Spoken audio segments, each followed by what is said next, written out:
Hey solos! So you want to go to Walt Disney World all by yourself at Christmas time. What is Christmas like at Disney? Is it weird to go awkward? What is it like at the parks? What is it like outside of the parks? Well, solo spoiler, we're going to talk all about the magical, wonderful jingle bell element of Christmas that is Disney World in November and December, and we are going to talk about that all today. Hi everyone, it's Samantha. Olaf may not know who Samantha is, but now you do, and welcome to Disney Solo Magic, the #1 podcast for solo travel to Disney World. In this episode, it is going to be part 1 of 2 episodes talking about going to Disney for Christmas as a solo. We're going to talk about all the parks in this episode, and then in a couple weeks, we are going to talk about not going to the parks, doing everything else. And what's actually really great is that in comparison to other holidays, you can actually go to Disney at Christmas time without going to the parks at all, and it's kind of a special experience. So I thought I would just separate those 2 conversations, and so we're going to talk about the parks. It is really cool in the parks, and then we'll talk about, like I said, the resorts and other things like that in a couple weeks. It feels very weird to be talking about Christmas, considering the weather has been really, really beautiful in Toronto the past few weeks. So it has definitely felt like a reprieve of summer. But also, I think we all can agree that the energy of the world right now is pretty not super great. But eclipse season is over. There's a full moon, and hopefully the energy is kind of shifted a little bit.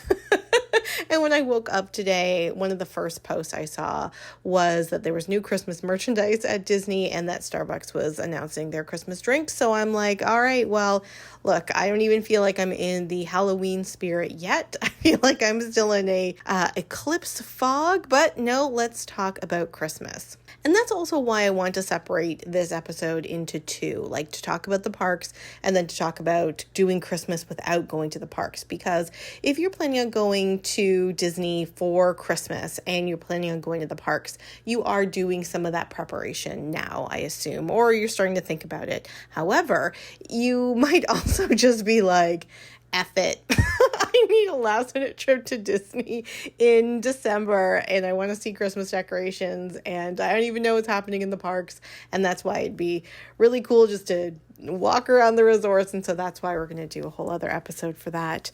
Okay, well, all my social media links are down in the links below. I'm not that active right now because of, gesturing wildly at everything. However, I'm hoping that by the end of October, I will be back on track, and there's also a Patreon, and you can listen to this on Apple, Spotify, and on YouTube. I still haven't solved my YouTube problem, so if any of you know why the videos go private, like, 12 to 24 hours to 36 hours after they post from the RSS feed, please let me know. And what else? Let's jingle bell all into Christmas, shall we?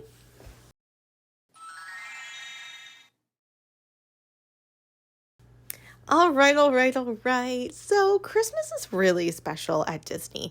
Now, I'm just going to get the most obvious kind of solo thing, I think, out of the way. Is it awkward to go to Disney at Christmas time when Christmas is such a family holiday?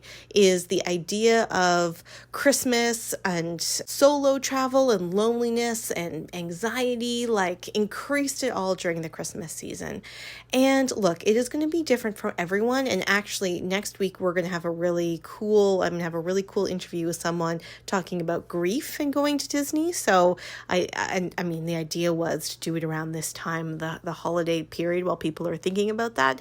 So everyone has a different kind of experience with the idea of loneliness when you're traveling solo, especially at Disney. But look, here's the thing for me.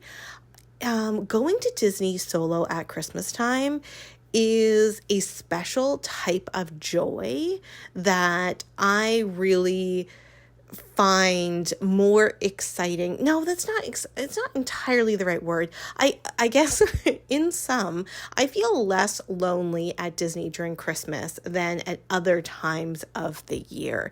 And it's not like I go to Disney solo and feel lonely, but I don't feel the pangs of loneliness in doing certain things at Disney during Christmas the way one might think you would even more. I mean, I certainly did actually. I thought thought going to Disney at Christmas, I would feel more lonely. But in fact, it is the complete opposite. And again, everyone has their own kind of stories with Christmas and solo travel and family and all of that stuff. But for me, I have a fairly small immediate family. And I've mentioned that my sibling is in Europe, so we don't see each other at Christmas that much. And then I do have cousins, and they all have children. So when I talk about my nieces and nephews, I'm talking about my cousins' children. And yeah, it's great to see them around the holiday season, all of that. But I'm not surrounded by all of these people who are like gung-ho Christmas. And it is so wonderful to go to Disney and feel just like you're in this Christmas snow globe of jingle bells and snow and joy and Santa. It just feels like you can lean into Christmas in a way that, for example, in my immediate family, I really can't. So I don't feel lonely when I'm at Disney at Christmas time when I'm there solo, because I'm like, this is the only time I'm gonna get this infusion of full on Christmas. And the thing about Christmas too is that there's such a, whirlwind of things around consumerism and the anxiety of buying presents and all of that stuff. And at Disney, when you're there, it's that part of Christmas. I mean, look, you're going to shop. I know you're going to shop. I'm going to shop. But that's not why I'm going. So it's I could go to a mall. That's weird to think, actually. I can go to a mall and see a lot of really great Christmas decorations. But I'm also keeping an eye out for the Christmas list of things that I have to buy. Whereas at Disney, I can go and see Christmas decorations, and I don't need to keep that that part of my brain open where I'm looking for presents for people because I have that list. And actually, I mean, this is not necessarily a Christmas thing, but my general rule is that I don't buy people souvenirs at Disney World unless they know the significance of Disney World. When I've gone to Disney and I see all the cool toys and things like that, I think, oh, great, it'd be so great to bring these back for my nieces and nephews. But no, they don't know it's at Disney. I can just buy something at Walmart or on Amazon, and it's the same to them. They don't know. So whenever I'm at Disney, I'm not thinking, oh, I need to get this special souvenir for so-and-so, because by and large, nobody really knows how special Disney is. In the same way that I do. So I don't need to pay the premium for them. I can just pay the premium for me, which I do. And I've gone to Disney at Christmas the last couple of years, and I've gotten sweatshirts, which are so completely inappropriate for Florida weather, but they're super cheesy, and I would never wear that in my real life. It's just way too cheesy, But at Disney, I was oh, is it a little cool? Well, maybe I can wear that sweatshirt I bought, So it is a place, for me at least, where I can lean into Christmas in a way that it's just not accessible to me in my daily life. And I mean, that's really the thing about Disney just generally, right? You can lean into things like magic and community and sunshine and happiness and magic and joy and all of those things in a way that is just difficult in our daily lives. And if it isn't difficult in your daily life, that's wonderful. I'm so happy for you. But I definitely looked up a quick Disney trip in the past week when I've been not dealing with fun stuff. It's that fun escape. I think we all really know. So are you going to feel even more lonely at Disney during Christmas than any other time of the year? That hasn't been my experience. But again, we all have our own cobweb of associations and experiences with the holiday and the park and with family and all of that stuff. So really kind of think to yourself if that is the case. And here's the thing, and I've talked about this on the podcast, is that people are not looking at you being there by yourself as much as you think they are. Families there with family are like wrangling their families. Friends there with friends are doing their friend thing. Couples who are there as couples, sometimes they just look so tired and burnt out, but like they're in their own little thing. Whenever I looked at people who were solo at Disney, before I started consciously going to Disney solo, so I would like go with somebody, but then like do a couple solo things. Whenever I saw people who were solo, and I would like look out for them because I was feeling self-conscious about myself, rather than be like, oh gosh, that's so sad for them, I would usually be like, oh God, I'm jealous. That looks amazing. Like imagine, imagine just like having nobody to have to like compromise with or wait for, or, you know, all that stuff. So again, it's whether you're going to feel those different feelings more at Christmas time than any other year, that's up to you. And that's why we're doing the episode about grief next week. I've already recorded the interview. It's a really fun, peppy interview. It's not going to be super sad. It's not going to bring you down. I really recommend listening to it, because in one of the questions that I asked, like this amazing woman that I interviewed, like I think when we're talking in this podcast about things like healing journeys and things like that, we're always kind of talking about grief. And so this conversation just allows us to bring it up a little bit more. So in sum, no, I don't think you're going to feel any extra loneliness at Disney during Christmas. I think you're really just going to like revel in it if going during Christmas is your thing. Now, I am going to talk about things like dates and stuff like that, but I just want to get right into the park stuff right away. And then at the end of the episode, I'll talk a little bit about like when you should be going during Christmas time. So we're going to start with Animal Kingdom. Animal Kingdom has the least amount of Christmas stuff across all 4 parks, but that doesn't mean you shouldn't go. So what's really, really beautiful about Christmas at all the parks is that they are all decorated in really unique ways that are unique for that particular park. And so if you love Christmas decorations and you like unique Christmas decorations and creative Christmas decorations, then Animal Kingdom has that.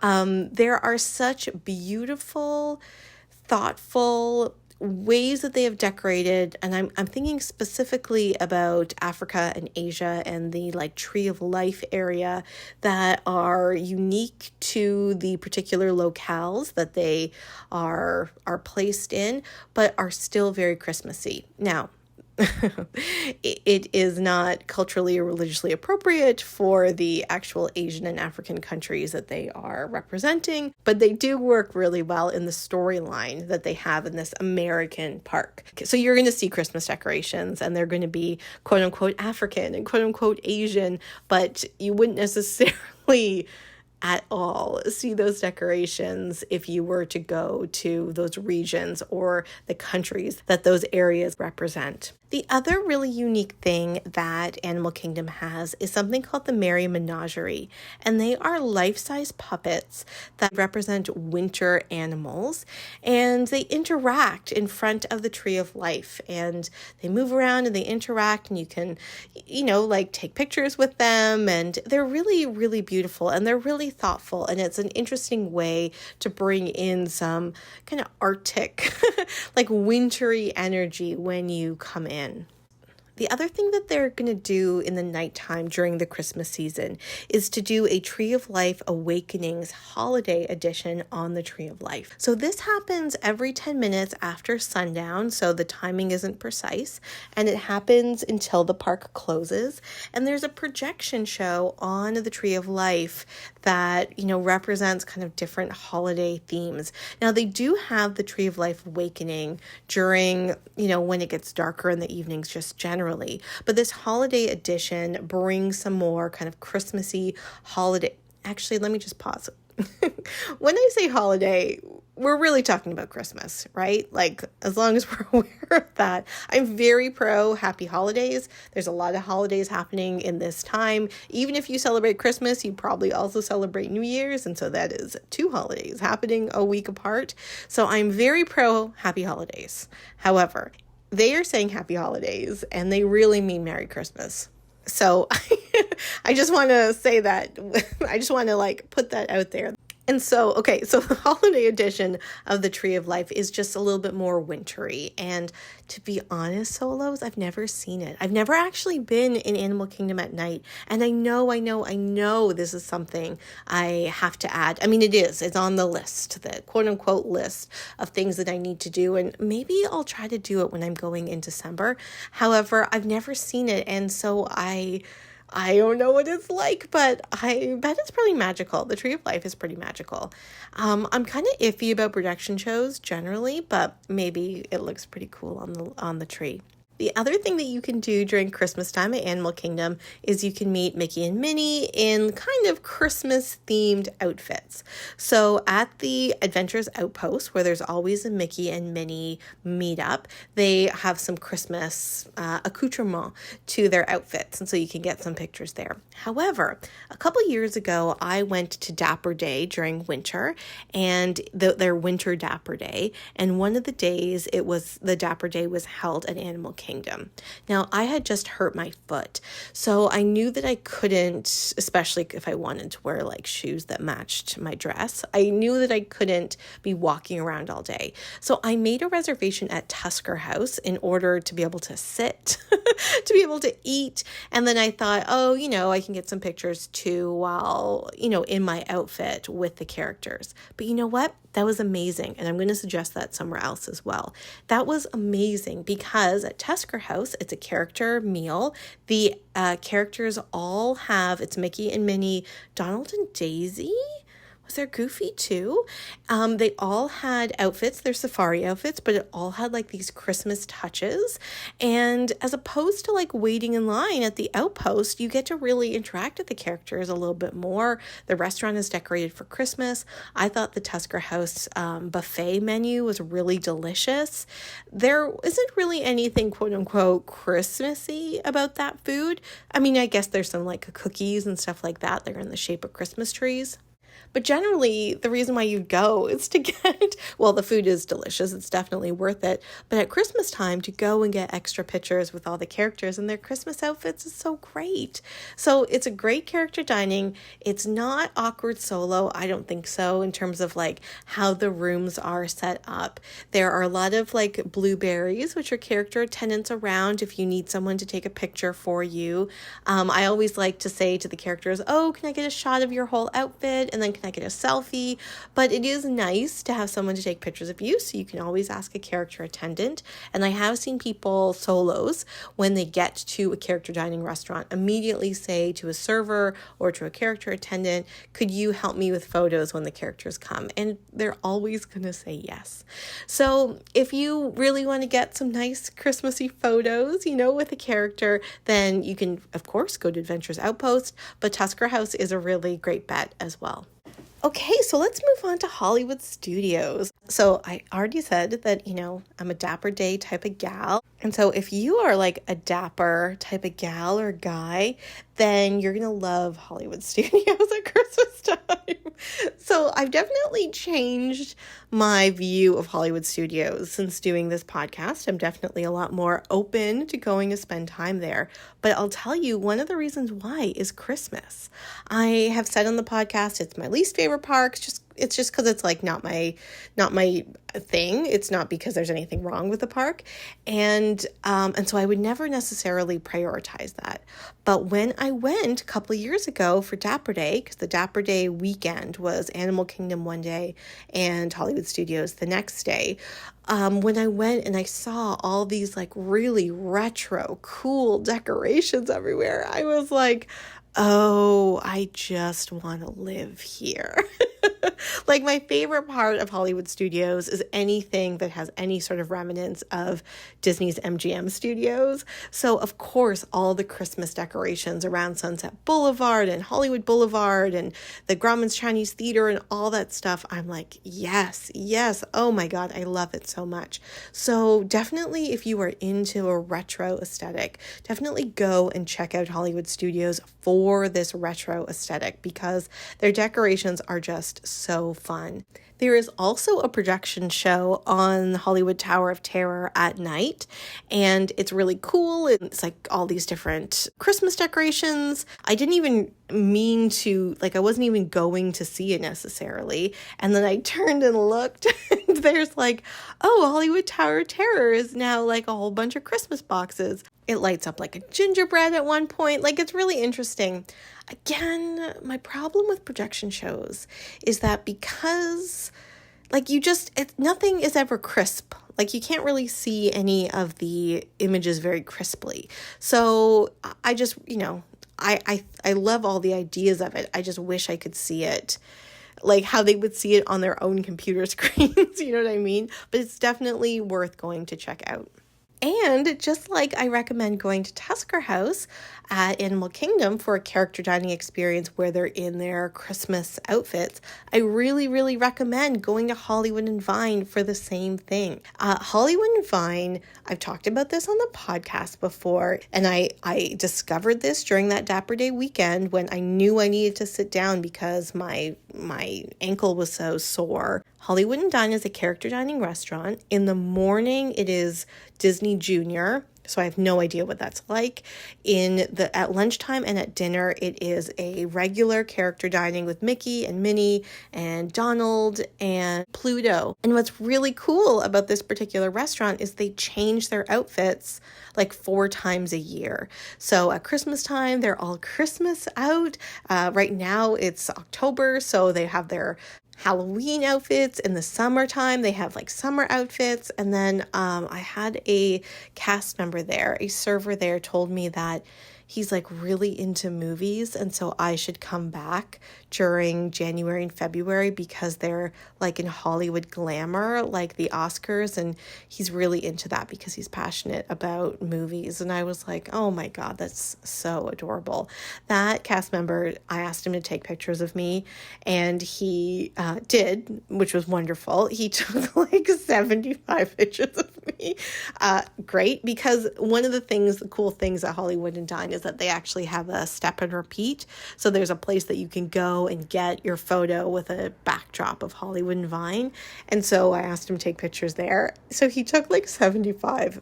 I appreciate it. Thank you so much. No notes except for but so many of the pictures were like off center, and like the words, like the Hollywood and Vine Christmas words, were cut off. There's a lot of floor, not a lot of human. It was just really funny because he was so passionate about taking these pictures, and generally they did not turn out that great, but I guess it was good that he took so many. Now, up until a couple years ago, Animal Kingdom and Hollywood Studios were very similar in terms of their Christmas stuff. They had decorated certain areas, there were snacks and things like that. They did a projection show, but that was pretty much it for their Christmas stuff. However, a couple years ago, they created a new evening event that is held at Hollywood Studios for Christmas time, and that is called Jollywood Nights. And I think that they really wanted and needed something else, another evening event that wasn't going to be the Christmas party at Magic Kingdom, which we'll talk about, that did kind of different things for a different type of audience. And you might know the lore. The first event was terrible. Like, the very first night was so terrible. So many people got their money back. The second night was a little bit better, but they did a really good job of, rather than just like hiding in shame of how terrible this event was. In that first year, they really tried to bulk it up. So by the time the last event was happening, people were like, okay, this is pretty cool. And I have heard nothing but good things about the event since. So I would definitely go and check it out. I'm hoping to interview somebody who has been to Jollywood Nights, and so I will let you know when that interview comes out. So Jollywood Nights is like Hollywood glam, and I love the idea of it. And so a lot of people will kind of dress up like dapper-ish because there's a lot of programming that's related to food and music and things like that is meant to bring this kind of the Hollywood glamour of Hollywood studios to Christmas. This is a specially ticketed evening event. So you would buy a separate ticket from any sort of day ticket. And then I think the party starts at like 7 o'clock, but you can get into the park around 3. So if you wanted to go earlier, you can. And then at 7 o'clock, they kick all the regular people out, and then it is the party.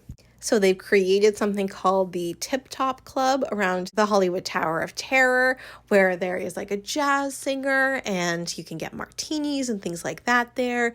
They are doing ice skating, which is pretty cool. They often will have kind of a Latin or Mexican music and musicians around also doing some music. Midway through the night, there is a projection show, a different projection show that's on the Chinese theater. It's called the Jingle Bell Jingle Jam.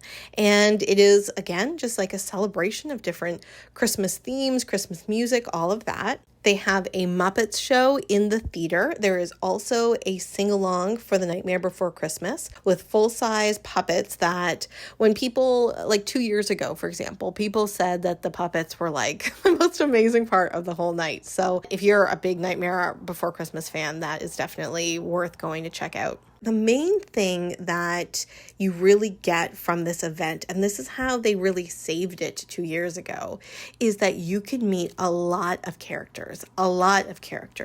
So a couple years ago, they were like, okay, well, how are we going to save this event? And they started bringing rare characters out. And so people were like, oh, okay, that's really cool to like be able to meet these characters that I wouldn't normally get to meet. And so that's just become a hallmark of the event.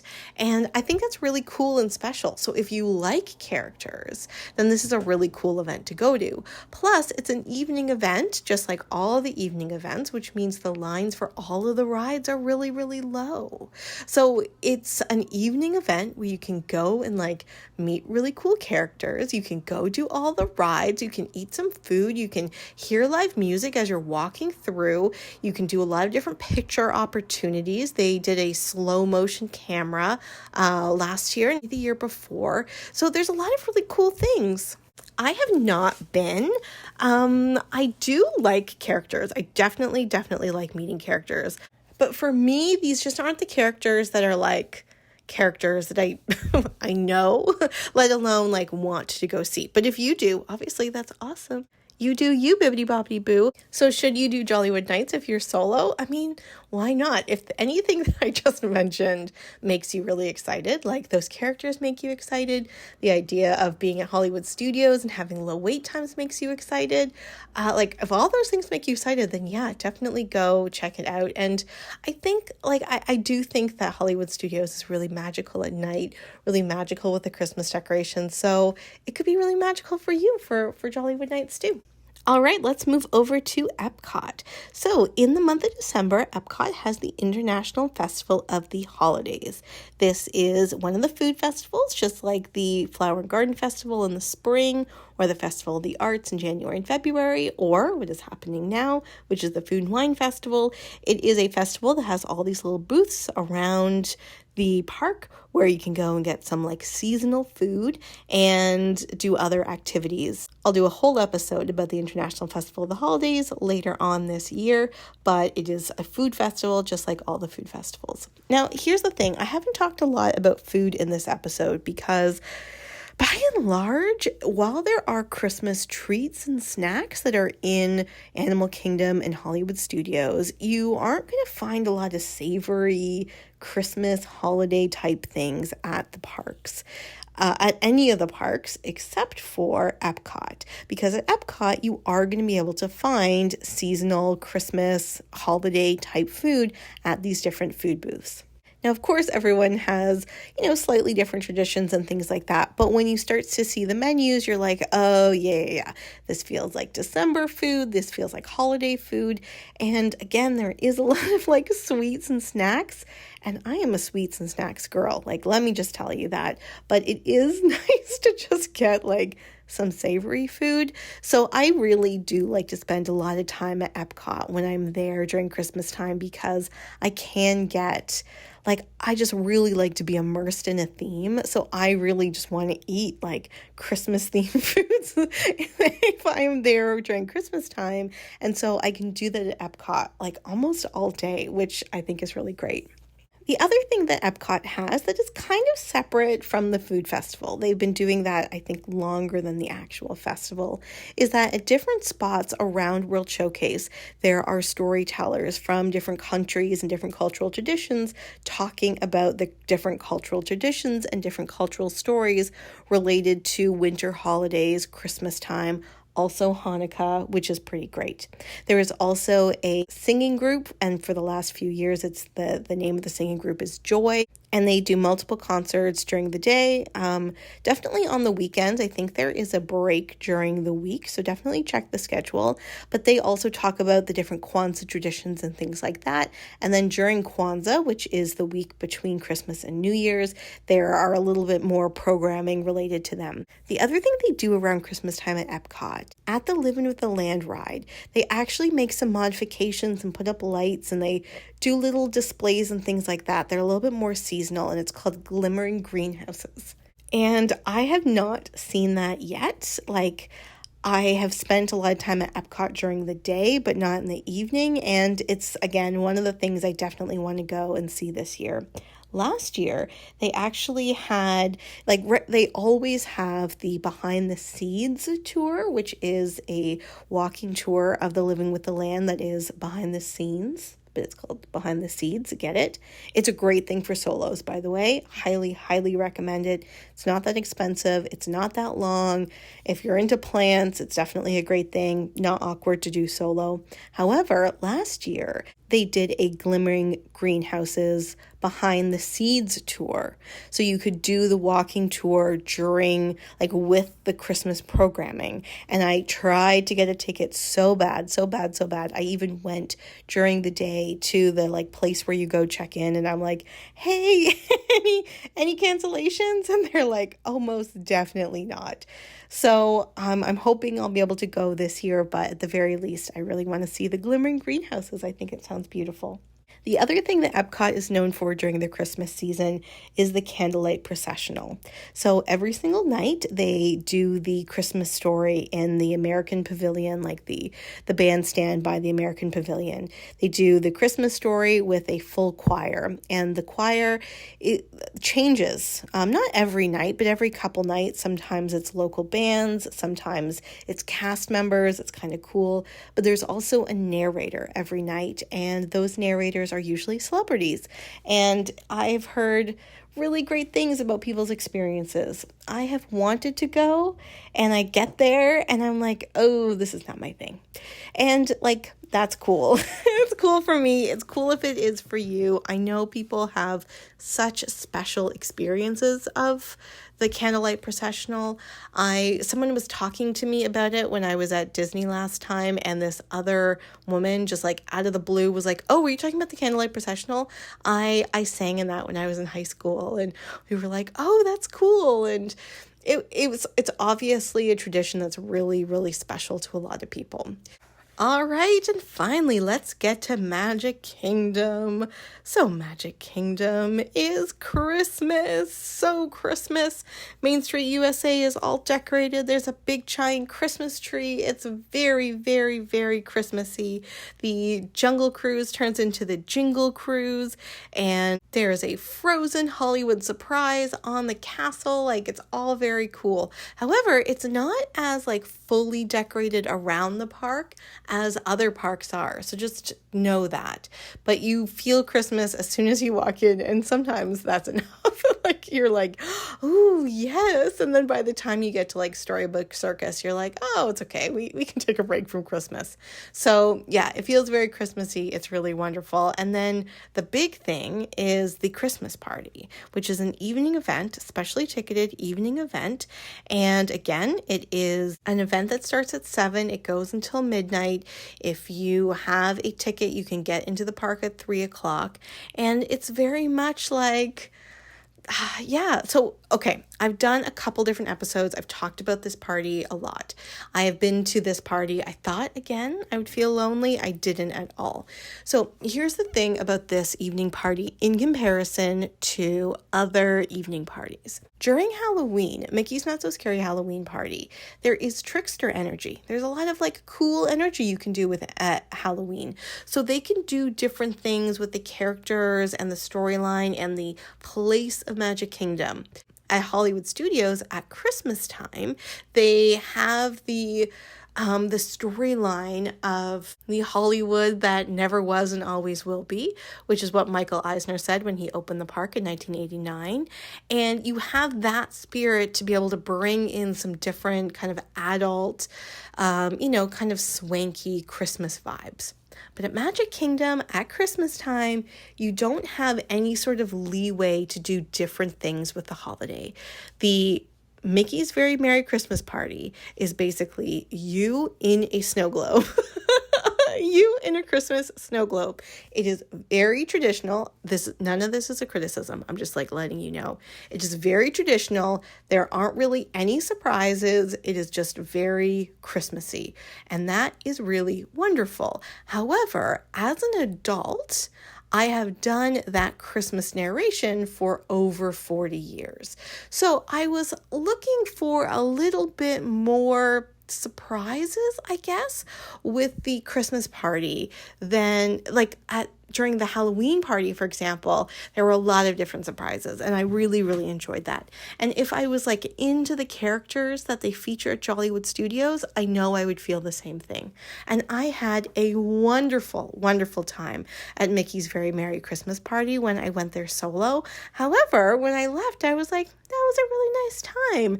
Not, oh my God, that was just so fun to do solo. I really feel like this is a wonderful, wonderful thing to do when you have a family that you were there with, that you're going to do the whole Christmas thing together. And I don't say that a lot in this podcast. I'm not really interested in being like, this is really a family thing. But there is just something about it that, again, I guess just as an adult, there was nothing that like piqued additional surprise for me. Now, not to say I didn't have a good time, not to say I wouldn't do it again, not to say that things like the fireworks show or the parade or going around and getting hot chocolate and cookies and any of that was bad. No, not at all. All of it was great. I had a really, really wonderful time, but there was nothing that really surprised me or thrilled me. But if you are going to Disney solo during Christmas time, you could go to Mickey's Very Merry Christmas Party as your evening event and then spend the rest of your time like doing resorts and things like that. I mean, I don't know why I'm like, okay, yes, so that's like a cost-saving way, I guess, to do Christmas. But you could just do Christmas with that one party. And okay, here's the thing. Everything that I've talked about so far, Animal Kingdom, Hollywood Studios, EPCOT, all of those things brought like additional texture to my Christmas journey. And I've really, really enjoyed all of that. Mickey's Very Merry Christmas Party did not bring any additional texture to my Christmas journey. I loved it, but that's why I was so excited about all these other things. If that makes sense, I don't really want to put a damper on it. I guess I just want to kind of like let you know these other like extra parts of being there solo. Not to say I felt lonely, not to say that I wish I was there with kids or I wish I was there with like a whole bunch of people. No, not necessarily. I just think that it's like, if you were going to be in a big Christmas snow globe and you're an adult and you've done Christmas for the last however many years, then it's like one of those experiences that you can do and share with others, you know? Now, look, if you haven't spent the last 40 years like with your Christmas traditions, if you just like are all in for Christmas, then Mickey's Very Merry Christmas Party is excellent. It's excellent. I enjoyed it. Look, I loved it. But I would definitely choose Mickey's Not So Scary Halloween Party over Mickey's Very Merry Christmas Party. And if I liked the characters at Hollywood Studios, I would definitely say I would choose Jollywood Nights over Mickey's Very Merry Christmas Party.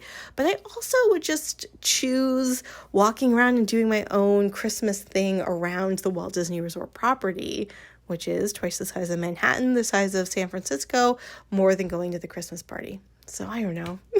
Okay, so the Christmas party, there are select nights that are happening in November and December. And again, the price increases the closer you get to Christmas. Mickey's Very Merry Christmas Party only goes up till December 21st. If you are going to be there during like that actual couple days around Christmas, I think it's like 23rd, 24th, 25th, and maybe 26th, then they actually don't have the party because there's going to be so many people there, and they do the parade during the day. So if you are going to be there like on actual Christmas Day, you don't necessarily need a party ticket. You can go and see the parade as well. Now, just a reminder that the week between Christmas and New Year's is the highest attendance of the whole year. My aunt went, I don't know, maybe 15, 20 years ago at Christmas time with her teenage boys.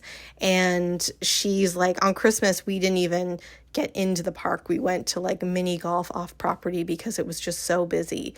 So as a solo, I wouldn't want to be, I don't know if it's just solo or just Samantha, but like, when I'm there solo, I really love to like do my own thing and to be able to look around and take my time. And when it is busy, it's a little harder to do that. So I wouldn't want to be there like on Christmas Day at Magic Kingdom because I think it would just be too hectic and I really wouldn't appreciate as much as I could when I go solo and I'm just there to appreciate. So keep that in mind as well.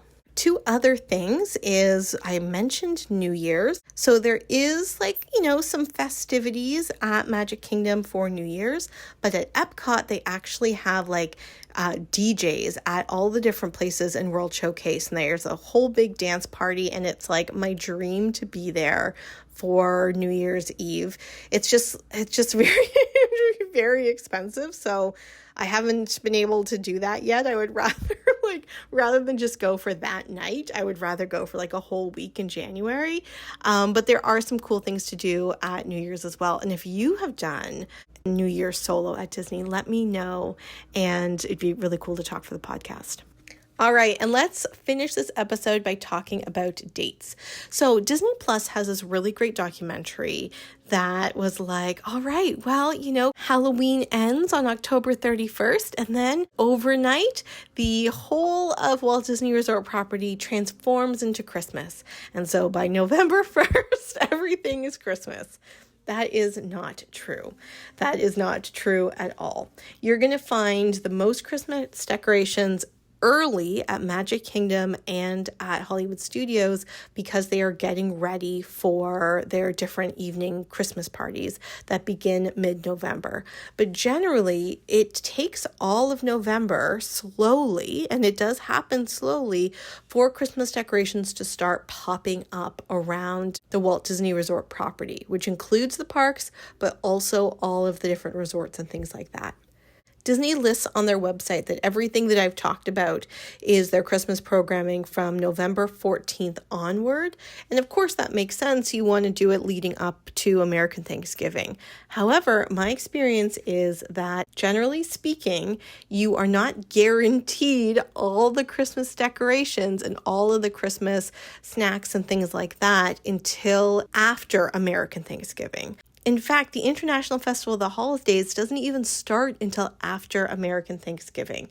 So you can go in November and you can see some Christmas stuff, but it is really in December where you are going to be guaranteed to see all the Christmas stuff. By December 1st, I would say all the Christmas decorations are up across all of the parks, all the resorts, across Disney Springs, everything. And so I avoid Disney in November generally because it is in this weird space between the holidays where I'm not seeing enough Christmas decorations to fully feel Christmassy, but I'm also not seeing anything else related to Halloween or fall. So I'll talk more in the episode about like going to the resorts and like seeing all those Christmas decorations. I'll talk more about the dates then. But again, if you're planning a Christmas trip and the goal is to see all the Christmas decorations, then wait for December. But if you're going to go and you want to go to the Christmas party and all that stuff, you can go in November. Just know you're not going to be able to see everything in other places. So there you go. All right, well, that is it. I thought this would be a short episode, but I guess I'm like really excited about Disney at Christmas. I have a trip planned currently for that first week of December. It's my favorite time to go, and just the way life is right now, I hope I don't have to cancel it, but I'm very excited. I was hoping to go for the Dapper Day weekend, which is the first weekend in December, but I'm not going to be able to go for then. So my trip right now is planned before then, and I'm hoping to do all the Christmas stuff and really get in the Christmas mood.